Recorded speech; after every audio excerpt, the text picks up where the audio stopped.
Hello everyone, the Skilled Roy here, back with another Legends of Runeterra video. Now I know it's been a little while since I initially announced it, but finally we have the entrance for contest number 4, Common Ground. If you don't remember, the prompt was simply to make a new keyword, make 2 cards for each region, and then a 5th card that is both regions to sort of show off this keyword and how it can be applied to 2 different regions. As always, the voting link will be in the description of this video, as well as make sure you join our Discords, both the custom one as well as my own, in case you want to talk more custom cards. Okay, here we go. Entry number 1 is flickr. Remove a unit from play, then re-summon them. Here's what the designer had to say. When I made this set, I wanted to take a simple concept and turn it completely around. I figured unit summoning was pretty basic, so I thought to myself, how can I make this better for no reason?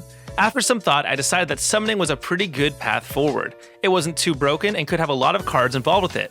Besides Bilgewater, Noxus and Ionia have the most of units that trigger summoning effects, so I used those regions.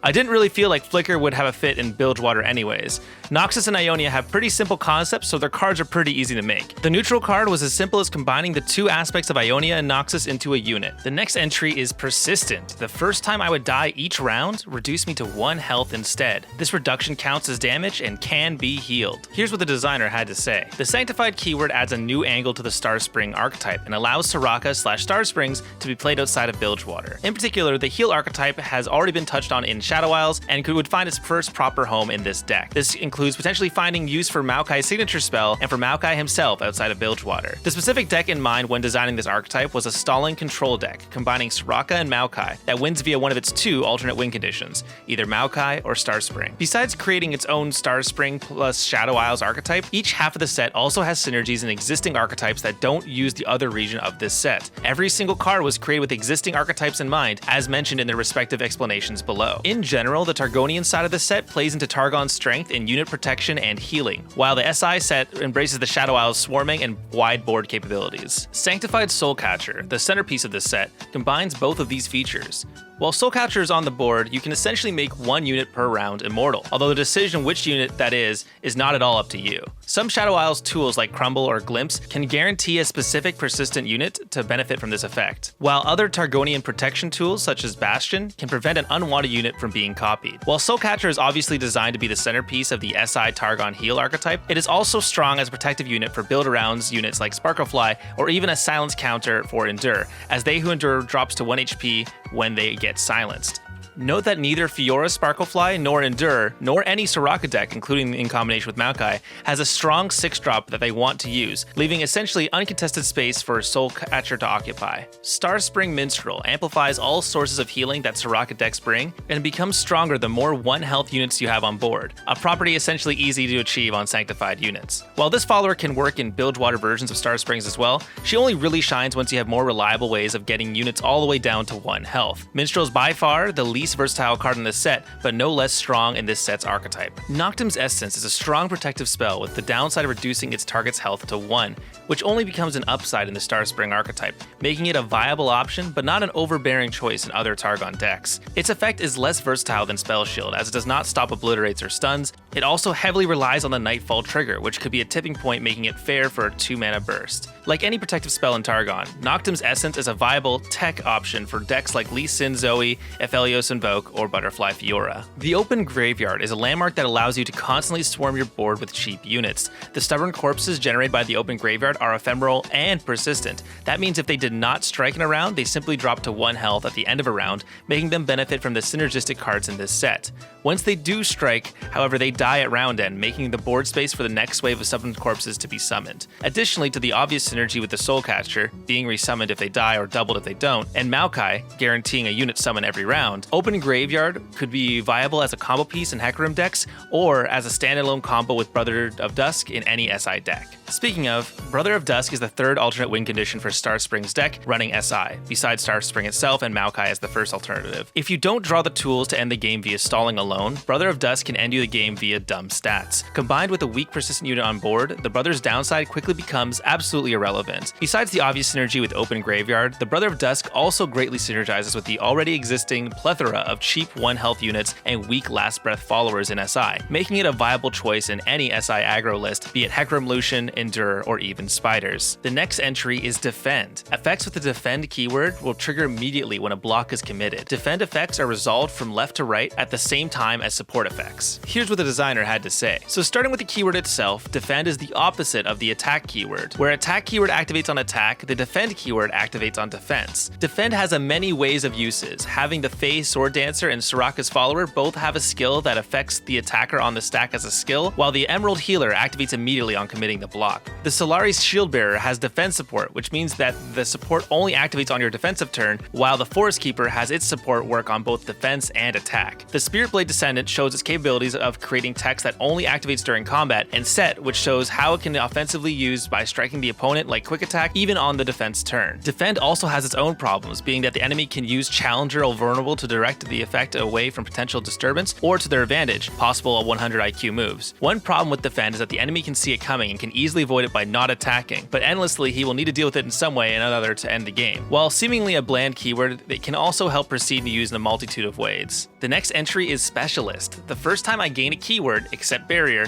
I gain it permanently on all copies of me. Afterwards, I can't be given or granted other keywords except Barrier, but I'm given / granted +2/+2 instead. Here's what the designer had to say. Sick and tired of seeing Victor with Scout, Elusive, and 5 other keywords, and Zoe creating a board full of unblockable lifestealers, I embarked on a mission to create cards which have to have as few keywords as possible. Introducing Specialist. Specialist can only inherit one other keyword, which all copies of them keep for the rest of the game. This incentivizes choosing the right keyword for each matchup and not just splashing random keywords onto all allies. However, once they have their first keyword, granting them another instead gives them a huge buff, rewarding a diverse range of keywords to give. You might wonder who would put this keyword best. Well, let me present to you none other than the unskilled Roy. Roy is a born leader, buffing allies who come after him in combat, and he's invulnerable on the battlefield as long as he has his loyal followers.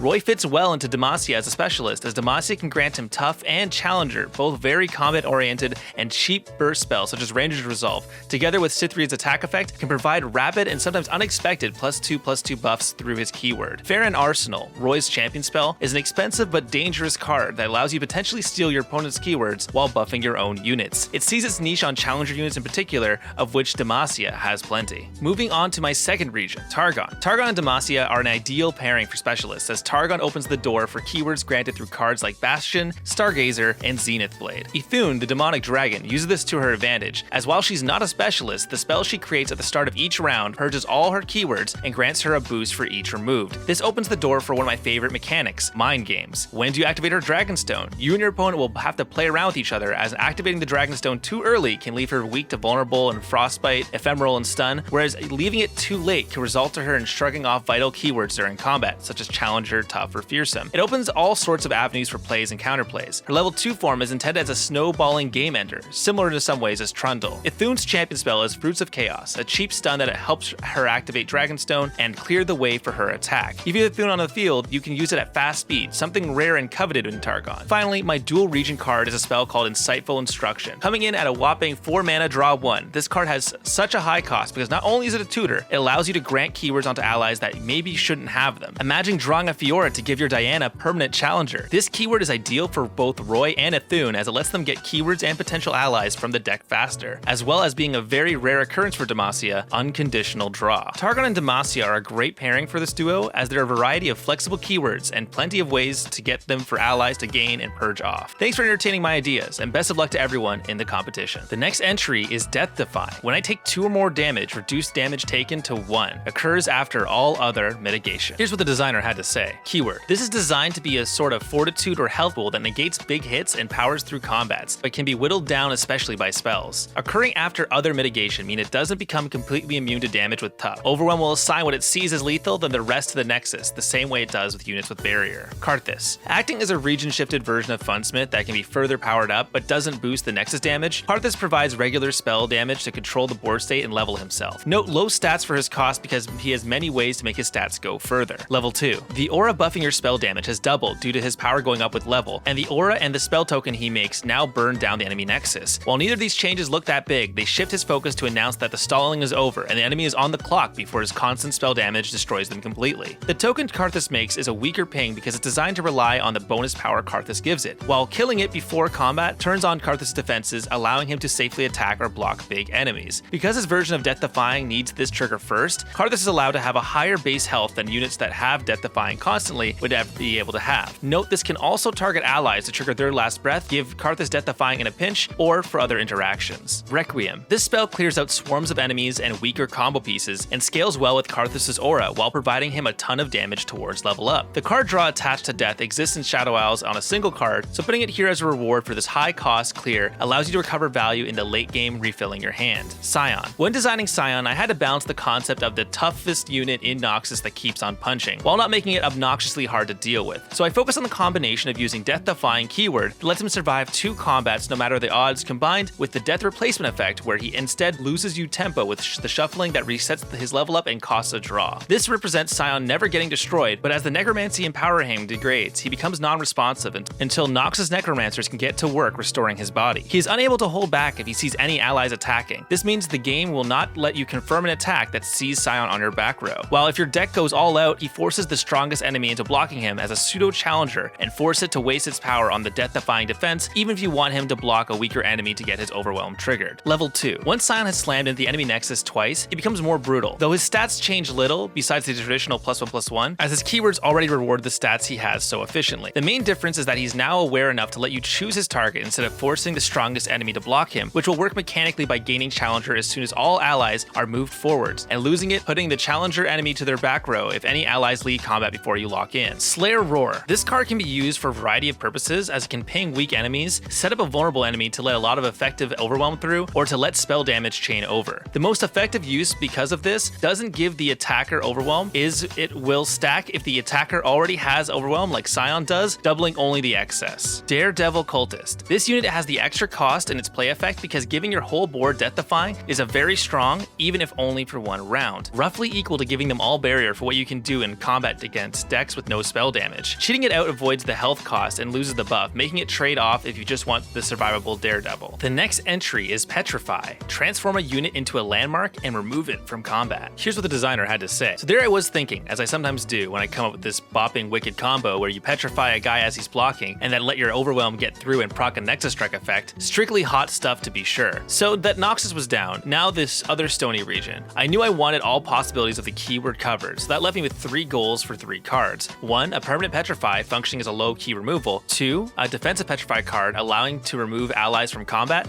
/ protecting against unit targeting spells. And then 3, an incentive to carry a bunch of landmark destruction spells. Oh yeah, and I needed a win condition, so that was jammed into the number 3. But for real though, I just make whatever cards the voices tell me to. The next entry is Tranquil. A unit triggers its Tranquil effect at the round's end as long as it has not attacked or been targeted by an enemy spell or ability. Here's what the designer had to say. I created Tranquil as a means to fuel one of my favorite concepts of fantasy creatures. Big scary threats, but they can and should be left alone. The core concept behind Tranquil is that creatures are destructive by design, but can be beneficial if they're disturbed at an opportune time by either player or opponent. Naturally in LOR, the biggest and scariest creatures I enjoy are the most megafauna / pronoun of who verb creatures from Freljord and dragons from Demacia. Both of these archetypes fit the it's sleeping, don't wake it unless you want to suffer the consequences motif I carried on here. For the Demacia cards, creature creation was simple but effective. A sleeping dragon who gets stronger as time goes on but can potentially wipe the board once disturbed and is angrier and stronger as a result. The synergy spell I chose went a different direction because Tranquil allows a creature to block still. Formation Swap allows Tranquil creatures a way to still provide value even outside attacking, but continues to lead into Demacia's wide board concept and take advantage of their if an ally died mechanic. Freljord was a bit harder for me as I've never created a Freljord card until now, but the idea of the pronoun who verb creatures allow me to maintain a simple Freljord concept, Nexus healing and AoE damage. He Who Betrays is a quiet but potentially game-ending card by opening up the enemy defense by hitting everything for 4 damage, having overwhelm and deceiving the opponent into letting him rest as he heals both Nexuses. For the spell, it was almost ironic how the recent expansion brought Troll Gifts, which is very similar concept, but this allows a strong combat-centric effect by allowing your mid/late units the ability to survive and heal and gain a bonus effect off of already having regeneration. For my split card, I wanted to tie back to the large creature power fantasy. What better way to fuel that than 2 huge creatures smacking against each other in a Titan Clash type of fight, so massive that even the Nexus feel it. The next entry is Empower. When a card's Empower is triggered, activate its effect. If a card is empowered in hand, its effect activates when it's summoned or resolves. skills. Here's what the designer had to say. The main goal of Empower was leading to and encouraging a slower but highly rewarding game plan based on the cycle of empowering and playing empowered cards. I knew instantly I wanted to base it in Targon and Demacia since they both have very typically unit-based game plans and can better complement greedy playstyles like Empower. While it's hard to fit my true vision into 5 cards, I think the main board focus plus stat buff of it came out well. The next entry is Sluggish. Always strikes after the opposing unit in combat. If both have Sluggish, they strike at the same time. Here's what the designer had to say. As this is my first time creating custom cards, I wanted to start simple by simply making a new keyword the opposite of another keyword, in this case Quick Attack. This created Sluggish, which forces units to strike opposing units after the opposing unit. At first I wanted to make a couple units with Sluggish and then a couple others that remove it from them, but then I saw the potential of having getting hit abilities. From this, Patient Scar Sister was made as a card that would immediately take advantage of the power buff the Scar units get when they're damaged. I didn't want to make a Scar card bigger than Scar Mother Vrina, but I also still wanted one that could definitely survive a hit or two. The flavor I gave her also warranted her using a shield, which I felt was a reason enough to give Freljord their second unit with Tough. It is also felt justified by the fact that the other unit with Tough also seems related to the other Scar minions, at least in lore-wise, as well as their landmark literally called the Scar Grounds, emphasis on the Scar. And Freljord also grants units Tough. I also wanted a way to give enemy units Sluggish, which eliminated Noxus as the second region, because I couldn't think of a flavorful way to do that. So the Shadow Isles was the next choice, a region that would benefit particularly well from units not being able to counterattack during combat thanks to their units' unusual low health. So the effect landed in a very expensive minion, the Terrifying Web Spinner, with below average stats so that it wouldn't be overly difficult for the opponent to deal with. The cost was set so high because I felt it would be nearly impossible for the opponent to keep a board presence against SI if they couldn't fairly trade even with big units. Then came the challenge of combining the two regions. So I tried to think of something spooky in the Freljord, which led me to Lysandra, which led me to True Ice. This created Possessed True Ice, which combined Shadow Isle's ability to outright kill units with Freljord's Overwhelm keyword. The Sluggish keyword on units having bulky units, as well as its theme. Its cost was set relatively high, as I believe any kill effect without condition shouldn't exist cheaply. Its stats come from the idea that it should be able to do constant damage thanks to the Overwhelm that guarantees a Nexus strike as long as it survives. The high health makes it particularly scary to block, while the low attack stat doesn't force the opponent to block. I then wanted to create a card that would synergize with Sluggish without actually mentioning Sluggish, which made the Looming Presence. Sluggish gets really bad when up against units with high attack, so Looming Presence set enemies' power to 1. It synergized with Sluggish by not making it as easy for the enemy to block allied Sluggish units, such as Patient Scar Sister or Possessed True Ice, though I imagine there would be more units with Sluggish if these was to reprinted. Since there's this quite powerful effect in a region full of fearsome units, it was made as a Nightfall skill so it can be countered and requires a bit of setup. Incidentally, this also pushes Nightfall decks, something I wish were more powerful. The stats are meant to give it an outright worse version of Arachnoid Horror in case the skill doesn't activate. Lastly, I needed a card in Freljord, preferably a spell. I also didn't have a way of giving allies Sluggish yet in case certain synergies would want that effect, maybe a Braum plus Vlad effect of some sort. Now I also felt like there would be more representation about the good things in Freljord. As of right now, we only have Tall Tales and Kindly Tavern Keeper, so I made Tavern Break, a relatively cheap board buff spell that gives all allies Sluggish, so it needs to be timed when used most effectively. It's slow speed since any board buff that increases health is useful, and its low cost shouldn't offer it the amount of flexibility a fast speed spell would have. In all honesty, I didn't plan on mixing SI and Freljord since they have very little in common, but the Sluggish keyword allows them to be combined thanks to the high health of Freljord units and the high power of Shadow Isles units. I'm not sure if the cards I created necessarily synergize with each other, but they absolutely make use of the Sluggish keyword for the benefit of the player. The next entry is Root. Rooted cards can't be played from hand. Here's what the designer had to say. First, please take a look at the flavor text of Yordle Snap Trap. I put a lot of effort into refining it. You might find it interesting if you like League lore. Caitlyn's Trap does the two exact same things as in LOL, which are Reveal and Root. Root is the new keyword for this contest as it makes a card unable to be played from the hand. If a player draws a card attached with Yordle Snap Trap, that card can't be played on the round it's drawn and becomes visible to the opponent permanently. Initially, I made Caitlyn place Snap Traps when allies attack since she's an ADC like Misfortune, but that would lead to cases where she can only place Snap Trap on attacking turns, which limits her play pattern. Eventually, I made Caitlyn trigger her effects at round end if you've drawn 2 or more cards in a round, similarly to Eye of the Dragon. The reason being both that drawing a card and placing a Snap Trap are both ways of investing tempo into later turns. Besides, it synergizes with the other Piltover officers like Veteran and Insightful Investigator, as well as the ENZ region as a whole. However, Caitlyn isn't just a trapper, she's also a sniper, like a real sniper, not the kind of sniper who peeks at the opponent's hand. Thus, when she levels up after rooting 7+ cards, she creates Ace in the Hole, which is a slow speed removal that deals damage to the selected unit at round end. The fact that the damage is dealt at round end isn't just mimicking her ultimate in League, more importantly, it implicitly synergizes with her play pattern, which is planning ahead and investing into future turns. Revealing the rooted card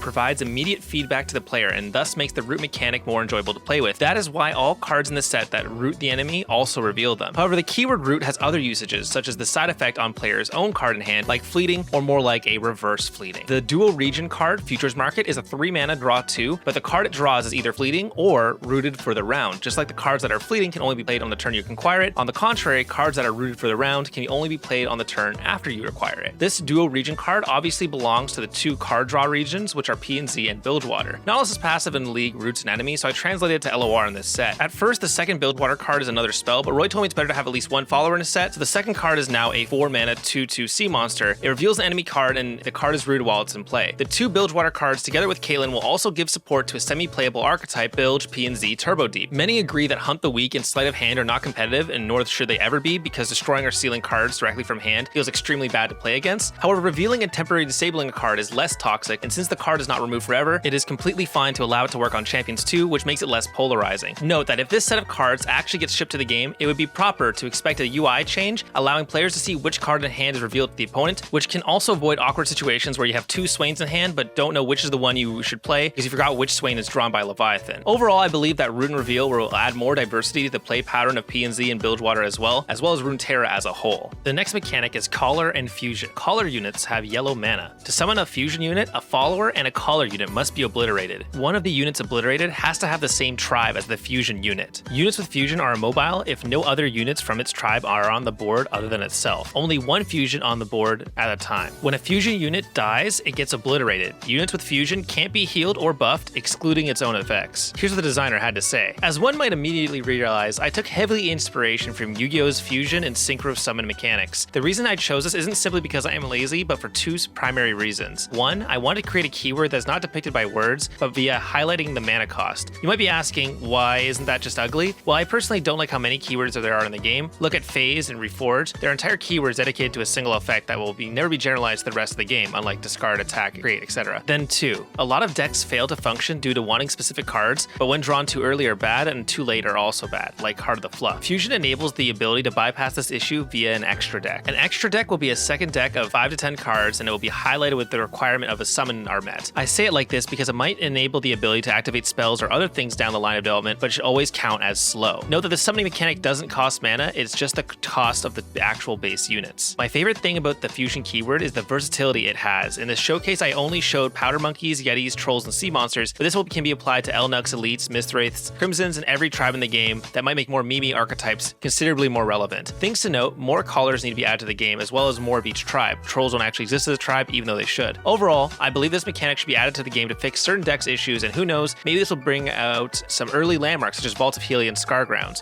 I also see potential for this mechanic to add Rise as a card located anywhere. The possibilities are endless. The reason I think this concept will function and not power creep the game is due to the immense amount of limitations set on the cards, needing other tribe members to attack and block, and hilariously high mana costs and decaying at the end of the turn. The next entry is Despair. When a unit dies, give me +1/+1 this round. Here's what the designer had to say. Knight of Despair is the star of the show. I designed her first as precedent for the other cards in this set. She focuses on defense, but after the target dies, she gains absurd power. She still benefits from many of the Shadow Isles cards, it just requires a little bit more creativity. Counterplay also still exists. She is weak on her own, and the card is not immediate. Even then, you could allow intentional death just for her snowball to take place early. Next is Faith and Betrayal, specifically with the Knight of Despair in mind. Used on her, she kills all but her protector and allows ease for the kill. Used on her protector, she may still live, and now both are quite strong, though still hard to pull off. Similar to Judgment, but with the collateral damage, thus worth the decreased cost, especially as a slow spell. After that is Blessing of Black Tears, a very simple unit with high power potential. Her buff is a puzzle to use. If she dies, it's lost on both, but letting her target die freely is a tough decision. In the end, I'm very proud of my choice to make her early game focused, as death are a little harder to trigger rapidly on turn 4 without wasting the whole hand. Following suit is Sword Sharpened by Tears. I took inspiration from Laurent Bladekeeper, but to a new level. Usually he would be left to die, but here that's a poor choice as the +2/+2 buff is lost. Killing the buff target is hard, but gives a highly powerful 5/6 in their place. Lastly was the hardest card to design, surprisingly enough. Hollow Pride was always based upon weakness and strength in one, and focused to be used with Despair units. I decided upon a simple application of cheaper Targon's Blessing with a unit death. This means it can be used to kill the target of, say, Blessing of the Black Tears, to give her the buff and even strengthen her more so, or another unit worth keeping alive. The next entry is Hunt. A unit hunts when it kills an enemy weaker than itself. Here's what the designer had to say. For Hunt, I wanted Freljord and Bilgewater to greatly differ in their roles, interacting with the keyword while still trying to coexist. With that in mind, I relegated Freljord to early hunters and to have more of the hunt enablers, and gave Bilgewater the bigger late game payoffs. Initially, Bone Carving Spear Hunter was meant to gain +1/+1, but afraid to let it run out of hand, I tried to explore how much I can mess with the card to keep its enduring theme while still letting it grow slowly as the game goes along, landing on a fixed amount of health with regeneration. Hunter Mentor is the first enabler we have. It removes a small amount of power every single time one of your creatures blocks or becomes blocked by a creature it can't hunt yet. It's pretty weird in its functionality and could lead to dangerous stall, but at the same time, it's strict and specific in what it can do. The Bilgewater cards are far more simple. Jaw Hunter Titan is a big reward for playing into Hunt, but also simply works as a good late game option by itself. Meanwhile, Treasure Trove is a really good win condition that allows for Hunt themed decks or even simply Challenger/Vulnerable based decks to gain a more value based game. Finally, Hunter's Bravado can swing for either region. It can be used with Bilgewater's Challengers and Vulnerable themed synergies to help weaker units swing for the bigger ones, and it lets the more low attack, high health unit Freljord has have a better fighting chance due to its restriction. I decided to have it grant instead of giving this round to reward picking your hunts carefully. The next entry is Augured. A card is augured when it is effective while in your hand or deck, not counting pick, create, and return effects. Here's what the designer had to say. I've wanted to use this contest as an opportunity to connect two normally very distinct regions, Freljord and Ionia, with a common keyword. After some thinking, I have realized that two separate concepts, hand buff in Ionia and deck buff in Freljord, could, with some synergy, come together in a very interesting archetype. And so the keyword was born. By auguring, you observe the omens of beings to come and foretell their arrival. Auguring a card refers to any change in their stats, keywords, text, or mana cost while they're still in your hand or deck. I've decided to exclude effects like creating, returning, or picking cards that do not seem to fit thematically nor mechanically with the concepts of hand buffing. The cards presented incentivize two types of decks, one focused more on the early game, trying to cheat out big elusive threats, and one working to release big late game threats, although those two can overlap. The dual region card. The most important card of this set is the dual region spell, Dreams of the Godwillow. It combines the hand and deck buffing identities of the region by allowing you to do a bit of both, giving a cheap and powerful stat buff to the cards in hand, but preventing you from playing it until next round. Additionally, since the card returns to the top of the deck, you're essentially giving up your next turn to draw, which helps keep the card's power level in check. In Ionia, this spell is meant to be used on cheap elusives or similar units to empower their usually frail bodies, while in Freljord it can be used in the later game to chain deck buffs to create scary late game threats. It is also a great addition to Mono Fiora and Fizz decks that run Freljord. Ionia cards. Curious Spirit is a cheap elusive that can be cheated out early by being augured. It might allow a hypothetical early game Freljord Ionia deck to gain some much needed card advantage. I should clarify that Dreams of the Godwillow is not supposed to summon this card, but instead draw it. It is after I've been augured effect, will be triggered after it's been put on top of the deck. Still, it is a powerful target for the spell and it circumvents its draw breaking effect. Scout of the Amaclean can add reduced mana cost on top of your augurs, allowing you to curve more easily into buffed 6 or 7 drops. Since hand buff decks normally sacrifice a lot of tempo, this card can allow them to catch up without becoming a powerful tool for other non-hand buff oriented decks. Freljord cards. Ivern the Cruel is a design that follows Freljord to extend the buffs in their deck out to the cards they've already drawn, ideally combining with Dreams of the Godwillow and Avarosan Outriders, which will guarantee allegiance. A player can give upwards of +6/+6 and overwhelm to all units in hand. Still, such an effect is slow and normally has a disadvantage of losing you a card. Finally, He Who Repays is a big board clear finisher for the Augur deck, which quickly grows with each Augur. If you're ready to sacrifice a lot of tempo, you can use it to clear the board and hit the Nexus for massive overwhelm damage, knowing that the weaker among your units will get culled. Unlike She Who Wanders and also targets champions, which I believe is reasonable for the lengths you must go to enable it. The next entry is Gnarly, when you have no remaining mana. The designer had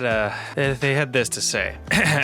How's it hanging, broskies? The Bodacious Roy here with a new radicalicious new keyword. If you're looking to make some gnarly plays, you're gonna have to make some big risks. You'll get the most out of these gnarly cards by committing all your mana, including any spell mana before combat. But be careful not to wipe out, because there's no safety net when you live life on the edge. P&Z wants to get gnarly and hit your opponent at max velocity. You can string together multiple spells on the stack along with ludicrous speed to benefit from its double damaging effect, and then hit hard with Skyline Surfer, who will guarantee that you go gnarly. Meanwhile, Bilgewater wants to trigger gnarly multiple times each round through the use of attune and cheap spells, weaving the waves with the help of gathering momentum to generate spells through Sharkfin Thrills Chaser that you can then end your opponent with a stylish finish. The Tubular Wave Carver ties the two regions together by refilling your spell mana, letting you generate another spell off Thrills Chaser, cast another spell of ludicrous speed, and set up even more awesomer plays the following round. The next entry is Lone. If this unit is the only card from its region, then activate this effect on summon. Here's what the designer had to say. When designing these cards, I struggled a lot to how to integrate the two regions with a new keyword while also having one dual region card. So I took my time at this contest, contrary to how I usually approach these. Then I remember a certain keyword that functioned as a reverse allegiance, and I got more inspiration the more I thought about it. Hence the keyword's Lone, which activates on summon if the unit is the only one of its region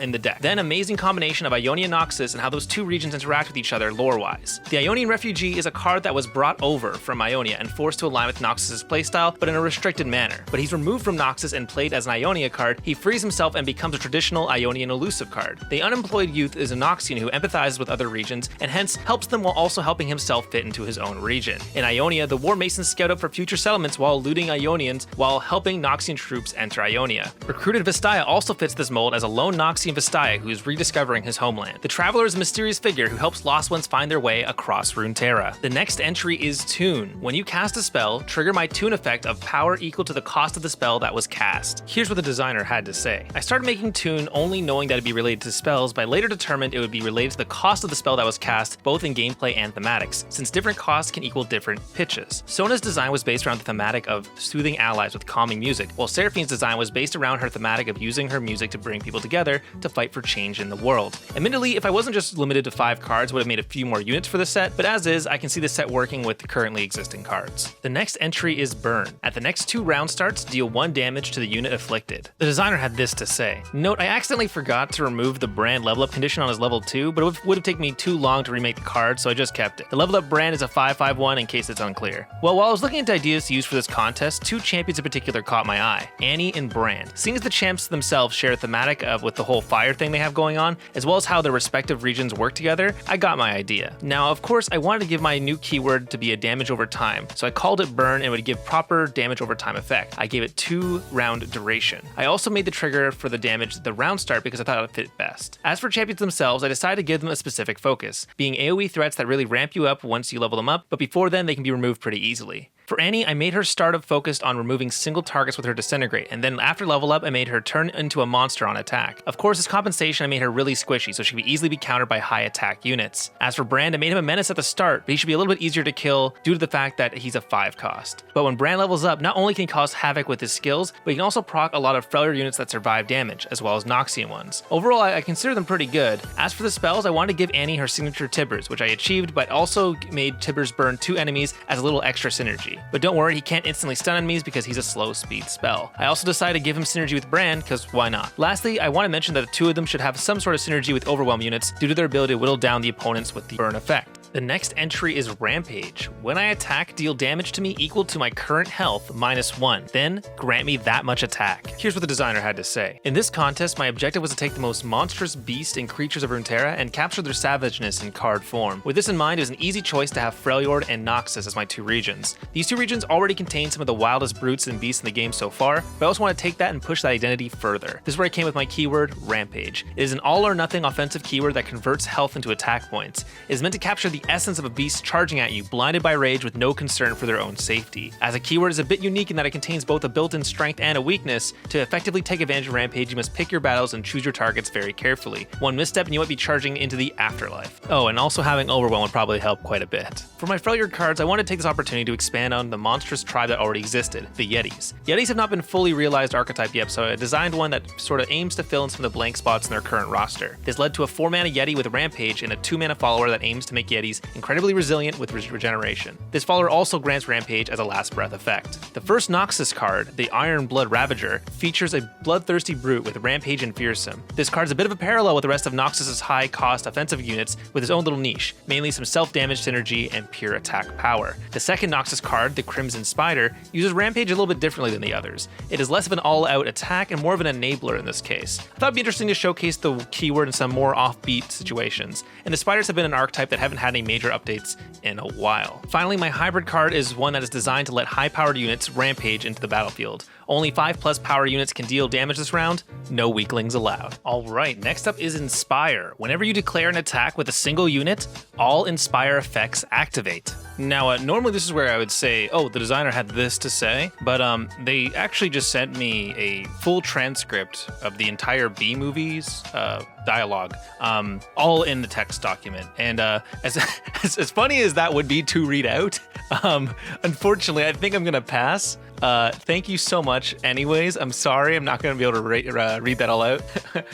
Yeah, let's get to the next entry. The next entry is Wanted. When I'm killed, create coins in my opponent's hand equal to the cost. The designer had this to say. For the keyword, I looked for thematic similarities across regions and settled on exploring the concept of the bounty board in Bilgewater and the investigator package from Piltover and Zon. Wanted also works mechanically in these regions as well, with Bilgewater having its vulnerable package and PNZ having its damage-based removal. Bounty board Commissioner. A 2-mana 2-mana 2/2, it's not very impactful unit on its own, but it can bring a ton of value down the line once wanted enemies start getting taken out. At 2 mana, this can come out on turn 2 after a 1-drop open attack or some other plunder activator, which can continue to provide value throughout the match if not dealt with. Note, I made specifically that the shuffled bounties into the top of the opponent's deck so there aren't any anti-synergies with NAB, especially considering that a third of the plunder cards on Bilgewater are NAB. Contract Killer. I made Contract Killer to be a payoff for spending your coins, as well as a way to make the wanted keyword more impactful. In a wanted deck, you would naturally want this out as early as possible, so discounting this with coins is something you should already be doing. Moreover, discounting the Contract Killer increases its power, increasing its effectiveness as a pseudo quick attack challenger.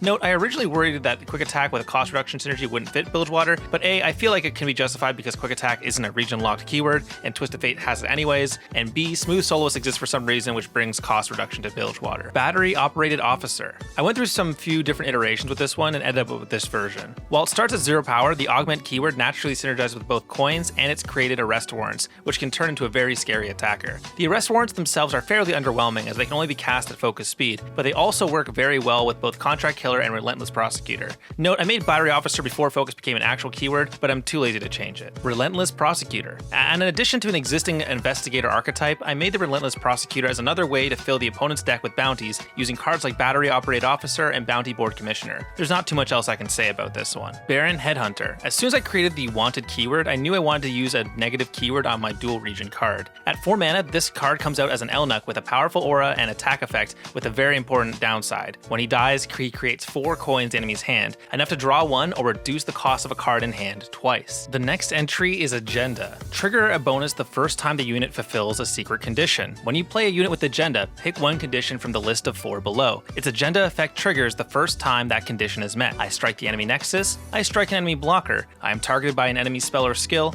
or I kill an enemy. The designer had this to say: Agenda is a keyword that triggers when a unit meets a specific condition chosen secretly upon playing it. Striking the nexus, striking a blocker, being targeted by the enemy, or killing an enemy unit. This forces players to predict their opponent's most likely response and forces opponents to try to judge which condition has been chosen. Should you block the enemy agenda unit because otherwise it'll hit nexus, or do you think strike a blocker is its agenda trigger and you'd rather eat the damage? What if your opponent is counting on that and has set strike the nexus as its trigger? It's a mechanic ripe for mind games, inspired by a similar mechanic in Horus Heresy, the mobile card game. I chose Ionia and Piltover and Zon for my regions because Agenda works well with a quick attack and elusive, both of which inherently affect the choice of blocking or not blocking, and both of which are native to those regions. Ionia also offers Recall and a natural way of resetting the Agenda trigger, and both support creating spells including tokens, which could also potentially set Agenda. In terms of theme, they're both on obvious fit, Ionia with its ninjas and assassins, and Piltover and Zon with its saboteurs and spies. I decided to do 1 to 5 mana spread for this set with these cards as the follows. Spying Student is a potentially scary hand buff card, which offers a tremendous mind game opportunity on round 1. It's only a 1 mana 1/1, but it forces your opponent to agonize whether or not to block it.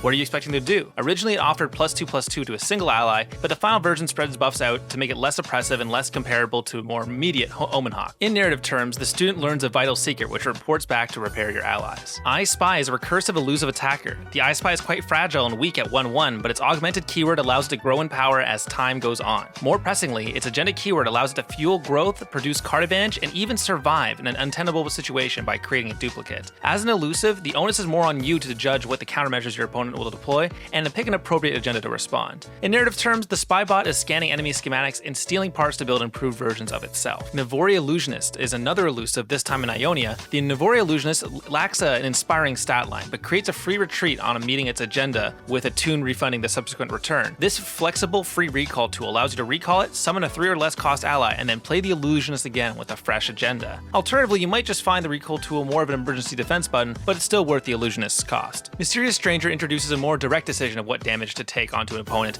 as well as a permanent buff worthy of 4 mana. Quick attack units are often pretty binary in what they can/should block them, and then the Stranger's power is pretty low for his cost, but still meaty enough to ensure that your opponent thinks twice before blocking him with something valuable, or leaving him unblocked and potentially taking a double attack to the face. To be clear, the intent is that the agenda would kick in on the first strike and then would permit the second. A one-armed priestess and engineer from the town of Kashuri, Hagane was appointed as ambassador to technically minded Piltovians by Irelia, both to learn their secrets and to keep an eye on them. them. As a dual region card, she matches Ionian themes via ephemeral and ephemeral creation. She's more expensive, less reliable Ren Shadowblade, and Piltover's on via augment and card creation, tying the two together with a repeatable agenda trigger. Her presence forces the enemy to choose how to block her quite carefully, lest she create a free Kashuri puppet, which can reset her agenda and boost her power. The performing automatons she creates can also exploit agenda, going from slow, free ephemeral tokens to a permanent board presence if they're not opposed with the consideration they deserve. And with that, everyone, that is the final set of cards we'll be looking at today. Thank you so much, everyone who decided to enter the contest. I'm really excited to see who wins this one. The voting submission form will be in the description of this video. Please make sure you also go to the Discord where you can fully see these at full speed and not have to watch them in a video format. Their flavor text and stuff like that will also be included there as well. You can go check out the Reddit Legends of Runeterra Discord, and that will have all the stuff there. Of course, you can also come talk to me on my Discord as well. But otherwise, everyone, you will have about 1 week to submit your votes for this. So that will put this roughly on March 14th. And at that point, we will start the next contest around that time as well. And of course, the winners of the contest at that time. But I think that will be it for me. Thank you again so much for watching. If you don't mind, leave a like, subscribe, all that good stuff if you want to keep supporting more of these contests and more of these custom card reviews and stuff like that in the future. But other than that, I will be heading out for now. Thank you so much for watching. Peace out.